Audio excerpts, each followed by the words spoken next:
মানুষের আছে যত বেশি তার চাই তত বেশি। শেখ সাদি রহিমাহুল্লাহ ইরানের বিখ্যাত কবি, বালাগাল উলা বিকামালিহি কাশাফাদ দুজা বিজামালিহি, এই কবিতা লিখে বিখ্যাত হয়েছিলেন। তো ওনার একটা সময়ে আর্থিক দৈন্যতা যাচ্ছিল, টাকা পয়সা ছিল না, ফলে পায়ে দেওয়ার মতো জুতা ছিল না। কি ছিল না? জুতা ছিল না। তো খুব আফসোস করে একদিন মনে মনে আল্লাহরে বলে, আল্লাহ আমি এত বড় কবি, আমার পায়ে দেওয়ার মতো জুতা নাই। আহা, আফসোস করে ঘর থেকে বের হয়েছে। বের হয়ে দেখে এক ভিক্ষুক ভিক্ষা করে, ওই ভিক্ষুকের দুইটা পাই নাই। ভিক্ষুকের দুইটা, আর কবি সাহেবের কি নাই? জুতা নাই। কবি সাহেব যখন এই দৃশ্য দেখছে, হায় রে আমার তো পা আছে, এর তো পাই নাই, সেজদায় পড়ে গেল। আর আল্লাহরে বলে, আল্লাহ শুকর আলহামদুলিল্লাহ, বেশ ভালো আছি, আর কিছু লাগবে না। এজন্য শান্তি হচ্ছে শুকর আলহামদুলিল্লাহর ভিতরে। শান্তি কিসের ভিতরে? শুকর আলহামদুলিল্লাহর ভিতরে। এজন্য আওয়াজ করে পড়েন আলহামদুলিল্লাহ। আপনার চাহিদার কোনোদিন শেষ হবে না।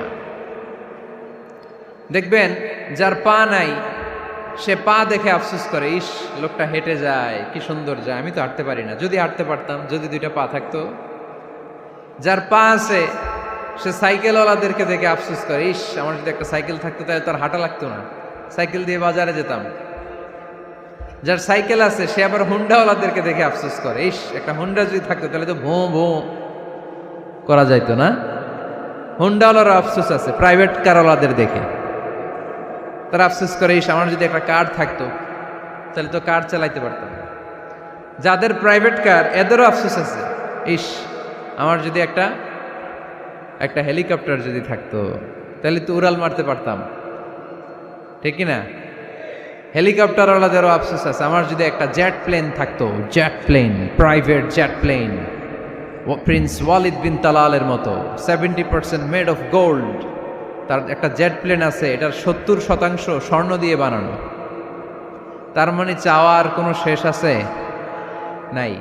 সুখ শান্তি যদি চান অলওয়েজ পড়বেন আলহামদুলিল্লাহ। কে পড়বেন? টাকা যার বেশি টেনশন তার বেশি। সাধারণত টাকা যার বেশি রোগ তার বেশি, টাকা যার বেশি শান্তি তার কম।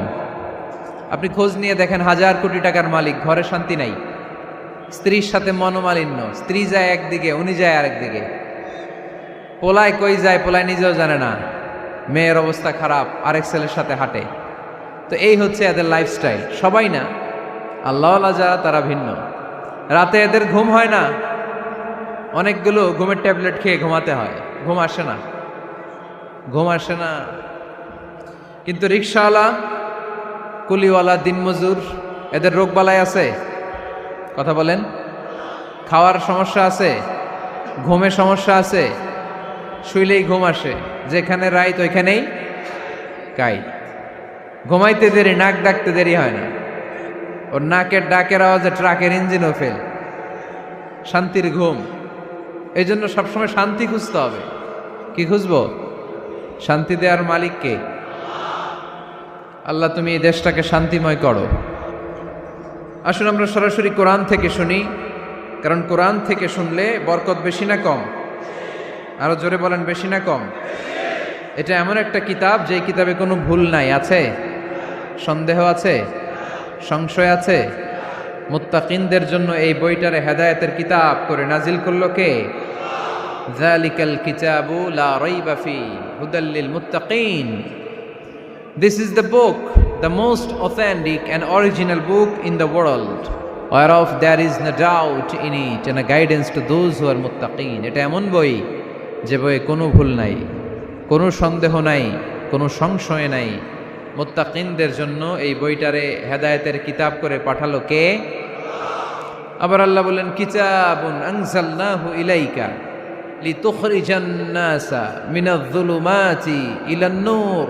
নবী হে, এই কিতাবকে আমি নাজিল করেছি অন্ধকারচ্ছন্ন মানুষগুলোকে আলোর পথ দেখাতে, বামপন্থী গুলারে ডানপন্থী বানাতে, জাহান্নামী গুলারে জান্নাতি বানাতে। এই কিতাব যদি কেউ পড়ে সে মানুষের মতো মানুষ হয়, ওই মানুষ কখনো অন্যায় করে না।